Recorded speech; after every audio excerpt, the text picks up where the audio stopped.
Hey there, and welcome to Out on the Table, a series dedicated to comparing the tools we've got on the table so you can make your buying decisions wisely. In this episode of Out on the Table, I am bringing out watercolor markers, which are brush markers by specific watercolor brands, and we'll be pitting them against each other. So this is the Winsor watercolor marker and the Ecoline brush pen. Alright, so the first pen that I'm going to try is the Ecoline first, because this is what I've used this one before. So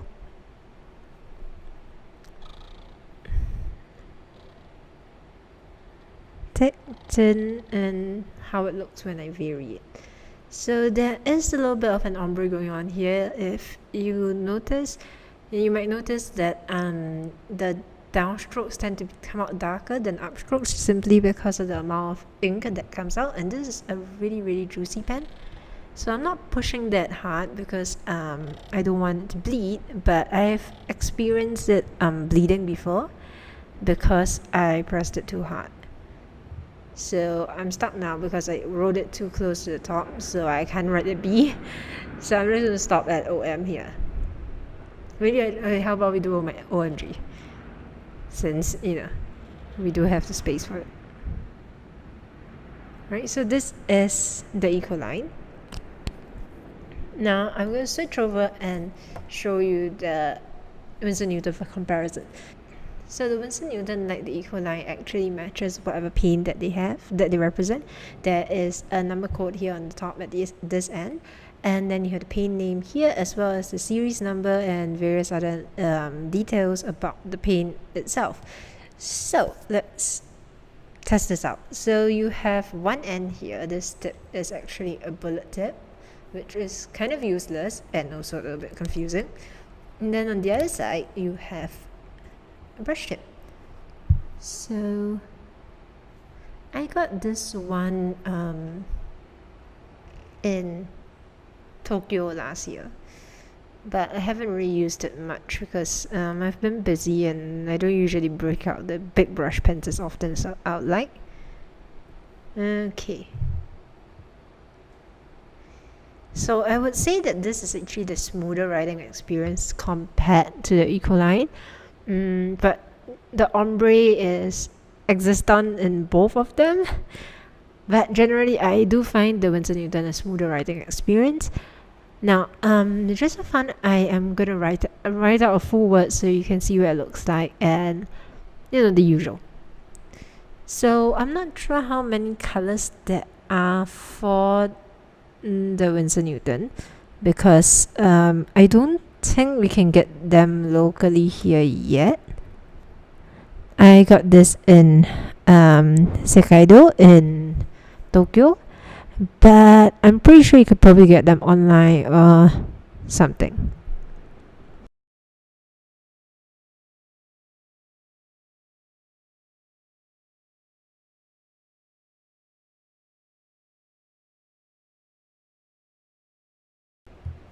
Right, so this is the Winsor I'm just going to whip up the Ecoline one last time so you can take a look at it.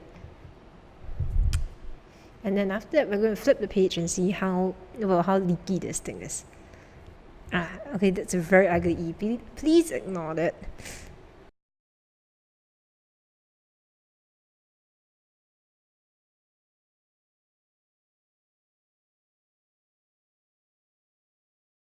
Okay, so I'll say that the ombre actually looks better when it comes from the Winsor not the Ecoline, but both of them definitely have ombres and they're really juicy and really wet pens.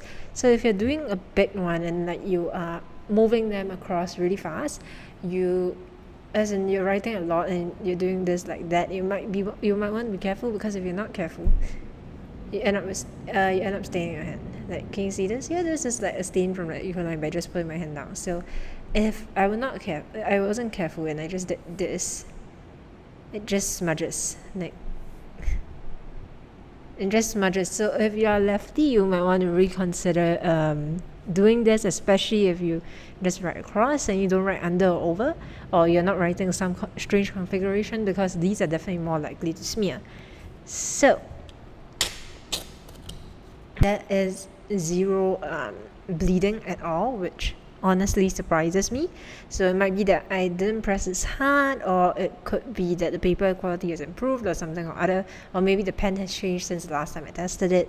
But it didn't bleed. You can kind of see the shadow from the previous from the other side of the paper. That's called ghosting, which is very common for Rhodia paper, which is what I'm using here. But the not so usual part is actually all this indents. So with all the downstrokes, especially the parts where I press harder, there's actually a very small indent from the paper buckling due to the amount of water that there is in the ink for these brush pens. If I were to use a different brush pen, and I'm just going to pull this out for comparison. So this was the Crayola Peep Squeak from the previous video. So I'm just going to do a quick little doodle here beside it. Right, it's just coloring. But if I were to flip it over, there is literally no buckling in comparison. This has an indent there from the paper. Buckling here is completely flat. So that's what I mean by these brush pens are a lot wetter. They smudge easily and the paper does buckle with the thinner papers. So if you're writing your journal and you're going to watercolor it on both sides or whatever, you might want to pay attention to that because that's just risky. Alright, so that is what's on the table for today, which is the Winsor Newton water color marker and the Ecoline brush pen. So you can get both of these through the links and the description below. If you like what we're doing here, please feel free to subscribe or buy me a coffee to keep us in business. And I'll see you next week for yet another episode of Out on the Table. Bye!